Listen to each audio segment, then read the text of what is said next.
I do love Bajrangi Bhaijaan a lot. Yeah, I never miss. Yeah, and another movie I must say, that is the MSD, MS Dhoni, the Untold Story.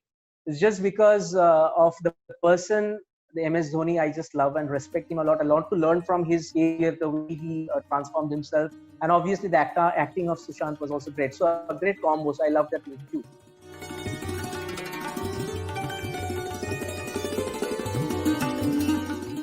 Awesome. Yeah. Uh, yeah. So Devanjan, first question.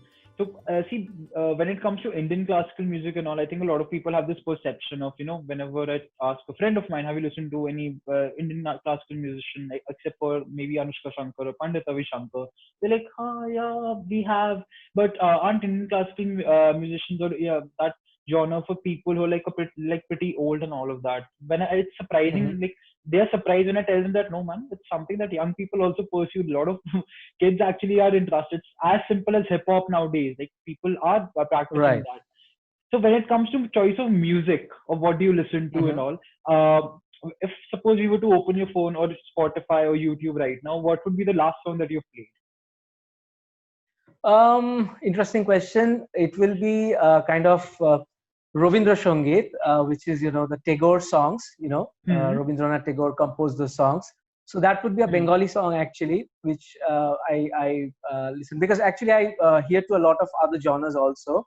But Hmm. my inclination is towards a bit more towards Ravindra Sangeet, apart from Indian classical music, and obviously I'm equally listening to Bollywood songs and other things too.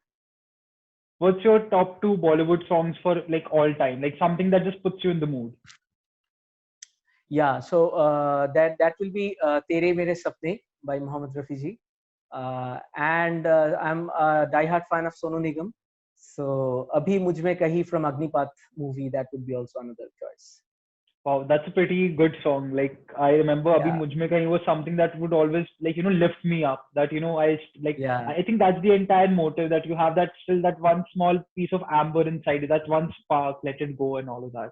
yeah. I The mean, the entire melody can really set the mood in you actually. Yeah, definitely. Like it's a good thing you mentioned about the fact, how melody just puts you in the mood and all. So, how's the lockdown been for you? Like, I've been stalking you on Facebook and Instagram. I've been seeing that you've been doing a lot of live shows, and I appreciate the fact that most of your pictures and videos, you're wearing your mask. You're actually spreading the awareness Yeah. that guys, please wear your mask and all. So, during this entire lockdown, what has kind of inspired you to keep on going? Like, you've heard a lot of people are, picking up other things, or exploring yourself. So during the entire lockdown, what has inspired you? So the main difference which I found is that when we were performing through stage concerts, it was through some organization or something like that. And when these stage shows suddenly came to a halt, I mean, there was sudden. Initially, I would say about March, April. The initial thing was like whether we would be able to at all connect with the audience. So this is when we felt that we should directly come up from our home and build up our own channel through Facebook or through YouTube or wherever. And this the kind of response we suddenly started, especially started getting from the audience directly, which is bypassing the stage concerts and all those things. This thing really made me feel that the real feedback which you get from the audience, it is perhaps the main important thing which keeps you going. Things like this, these are beyond control. I mean, these things will be going on, but the way the audience keeps track of your own achievements and whatever you're performing, as something as trivial as just a home practice which you are uploading from your home, the things which you would normally not do, when you are in the normal concert tour and all these things. So when you have plenty of time, you're doing it from your home. So when you get the similar kind of appreciation, and they support you to go for further uploads like that, these kind of things really gets you going. Nice. So it's mainly that connection you feel with the audience, that you Yeah, have like a certain fan base to kind of who's looking out for your content every day. So exactly. it's surprising, honestly. Like for me, being associated with concerts and all, I kind of try to. I really want to understand the fact of how whenever you talk about a performance or a concert, it's about the artist and the audience together in harmony, enjoying the aspect and all. Now, when there were physical concerts, this is something that you Mhm. can gauge how the audience is doing. For example, a DJ can say something like, "Are you ready? 3, 2, 1, drop," something like that. So Correct. when it comes to like a digital performance, like even for digital concerts or the current scenario, how is that panned? How is the digital audience panned out for you? Okay, so basically, I would be sharing the experience which I gathered from your HCL Concerts by Tech series only, because that was my first online digital concert, and that too from home. And to be honest, I was really not aware of what to expect actually, because that was a very new experience for me. Because suddenly, my room where I would be studying or performing or teaching my students, suddenly that is becoming a hall kind of thing.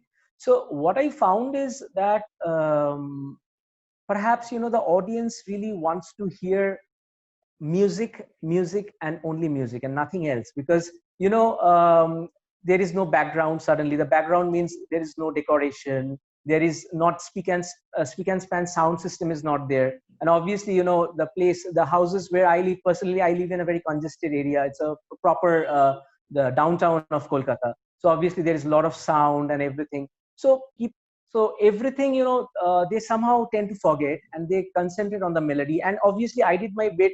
I tried to share my experience with the audiences, that they should also perhaps not take it lightly, as suddenly having a cup of tea and switching on the TV, putting it on mute, and suddenly watching the posts. Not like that.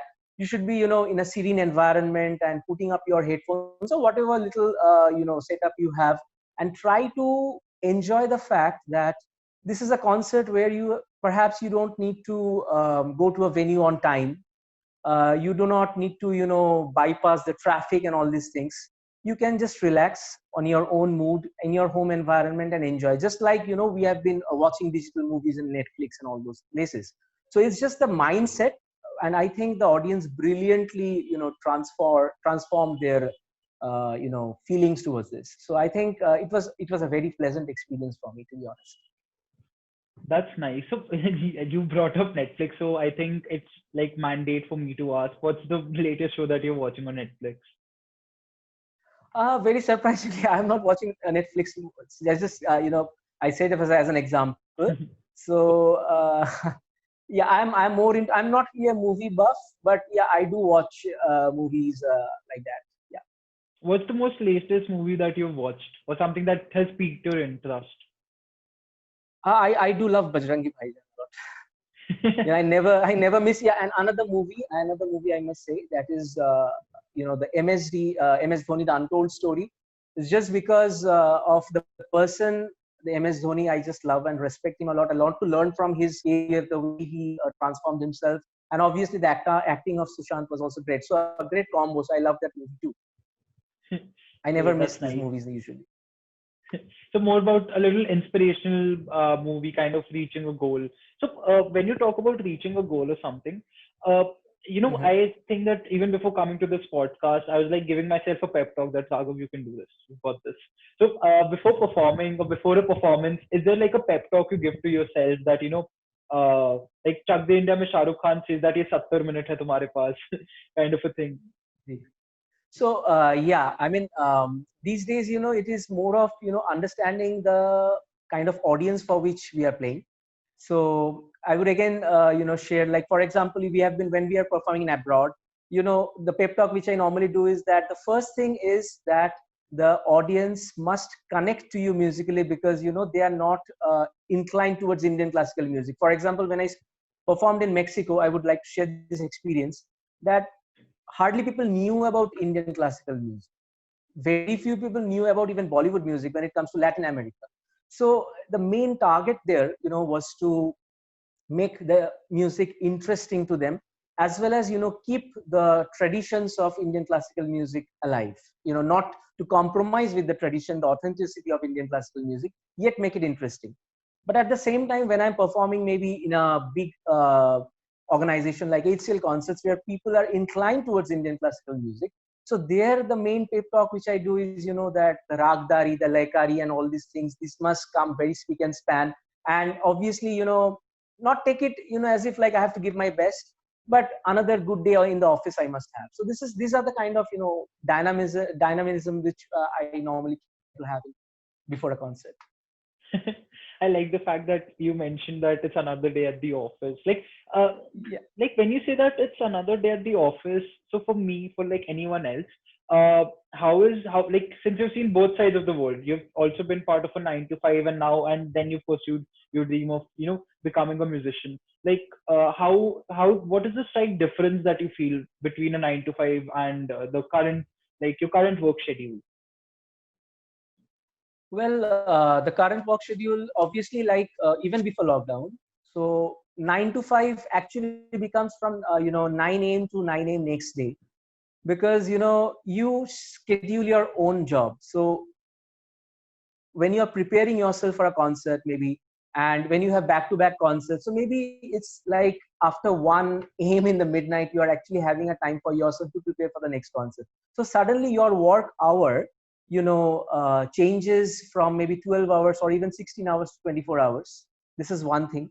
Another thing is, I believe that self discipline for something like Indian classical music is extremely important, because there is no bindings. There is I mean you're a freelancer, you can have your life the way you want it, but to have a discipline, to have not only as a human being but also as a musician, you must schedule your rewaz, that is your practice. At the same time, you must be able to give new performances every day, so that the person who is hearing you 3 times in 3 days must be able to find something new in you.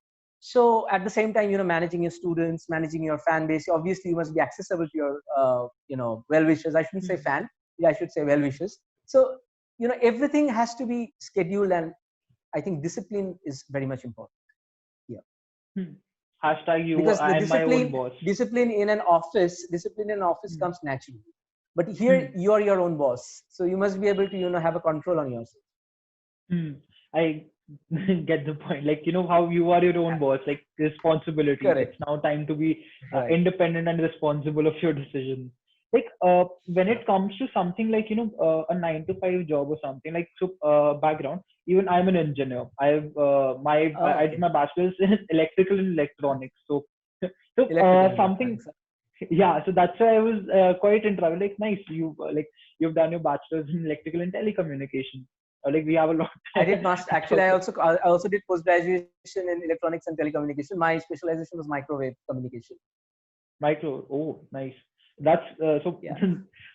My aspect was more on a larger scale, like microwaves and all a little microcontrollers, the smaller aspect. Correct. My bachelor was more on transformers and transmission lines. Transformers. Yeah, yeah, yeah. Yeah.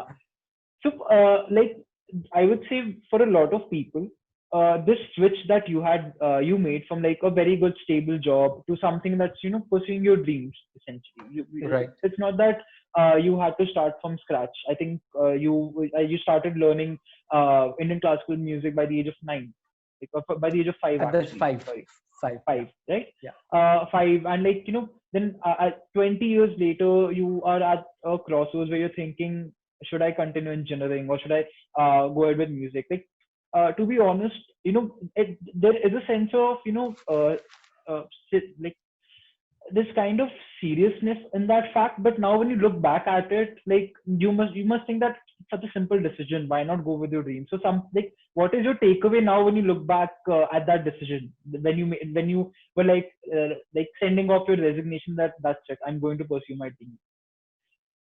Like, how does So it feel? basically, yeah, I mean, obviously, to be in touch with your friends, and suddenly, obviously, you're growing steadily in a job, and suddenly, you plunge into a world of uncertainty, and that too, coming from a family which is musically inclined, but not a music family.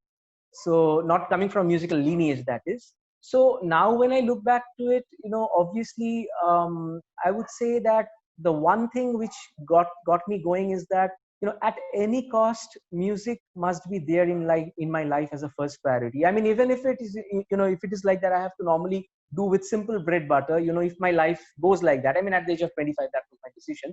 So I really didn't know what to expect, but all I knew that is, at the end of the day, my life should be only filled with music and nothing else. So this is what I feel, that whenever, even at 12 midnight, when I used to come back home pre-lockdown, that is after work, I felt as if as fresh as if I just woke up in the morning. So this is one thing which I loved about it. So this is perhaps the takeaway. That at least now when you come back home at 12, I am more than happy. If someone tells me that you need to go for another 3 hours, I'm ready. I'm down for it. Absolutely. Absolutely down for it. If suppose you had to give like a pep talk to Debanjan 10 years back, like you said you had taken this decision 9 years before, like 10 years back, Right. if you had to say something to Debanjan, what would you say? What is that one line you would actually like to tell people who are in such a situation? Keep both of your, be confident of your strong points. Give yourself maybe 5 years. This 5 years is flexible. For me, it was 5 years. Time to see whether you flourish pursuing your dreams. If not, go back to your basics. Nice, back to basics. Yeah. Debanjan, when it comes to like, if suppose you weren't a musician, if suppose you weren't an engineer, then what do you think? This is a question that every teacher would have asked. That what do you see yourself when you grow? 30 years down the line, 20 years down the line. So what would you have been if you weren't a musician? Maybe two things. I'm not sure, because I've become nothing else other than a musician right now. But maybe two things comes to my mind, because maybe one thing is I would have definitely wanted to study archaeology, because I love it, and or maybe I would have become a coder, because I love coding. And even now, when as I said, that scheduling my own work, so I maintain my website.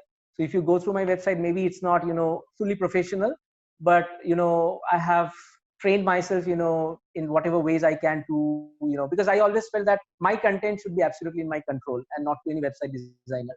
So perhaps I would have become a coder too. Wow, that's nice. Devanjan, like a very fun question. So I know this for a fact that every Indian parent likes to show off any talent of their kid. So bachpan mein, like even if you have learned how to play like a simple get tune on the guitar or on the tabla, your parents would be like, guest aaye hain, baja ke dikhao. So was that like the situation for you too? That Debanjan, it's showtime, dikha do what you've learned. Not really, because as I said that my parents were actually they're an academically oriented family, but at the same time music loving family. But they always had this kind of respect, that is you do not showcase anything till you are completely fit for it. And this was actually corroborated by my guru also, who is Ustad Ashish Khan Sahab, who is a Sarod Maestro. He also made it very clear that you should be fully cooked. A food should be fully cooked when you serve it in the platter. So obviously perhaps the best thing at that moment which was congenial is that there were no social media, like that you just simply shoot it in a phone and upload it. So life was easy at that time, and maybe not as communicative as now. But now I feel in a way that was perfectly all right, because when you come out with a spark, that suddenly becomes too much acceptable to the audience, rather than always uploading half cooked materials and all these things. So my parents used to always support not to post anything like that. Wow, Or suddenly somebody comes suddenly somewhere. And actually I remember there used to be cases where relatives used to come and they said, okay, you are learning Sarod, let me hear it. And say, no, I mean, once you'll hear it maybe sometime later when he's done performing. Not now, sorry. Like that. Wow. Debanjan, what's for dinner? Okay. What's for dinner today? Yes. Okay, so I'm a strictly a non-vegetarian, so I would love to have paratha with perhaps I think it's methi chicken tonight. Oh, that's pretty nice. So during the lockdown also, there've been a lot of trends that are coming up. Like you had Dalgona coffee. which for some reason just blew Yeah, up. yeah, yeah. You had banana bread. Samba, yeah, exactly. So any trend that you picked up, anything that did you make dalgona coffee? Like what were your experiences from that? Well, well, I personally, I'm not into cooking, but yeah, I did pick up, a lot of habits. Like, I've suddenly become a tea connoisseur. I always used to love tea, but I've suddenly become tea connoisseur. So I've been experimenting, with Earl Grey tea and having different flavors of liquor tea. So I've suddenly started liking it. Maybe the home That's environment, goes with it. Yeah. so any tea recommendations for people who are watching this? Obviously, you must have, according to me, Earl Grey tea when you just wake up. It's going to set your mood for the day. Wow, that's nice. Tips from Devanjan on tea. Tea tips from Devanjan. We can keep in touch. Nice. Nice. Yeah. I think that's about it, Devanjan, from my end. Again, Thank was you. an absolute pleasure to talk to you. Hi, my name is Debanjan, and I am the next gen classic.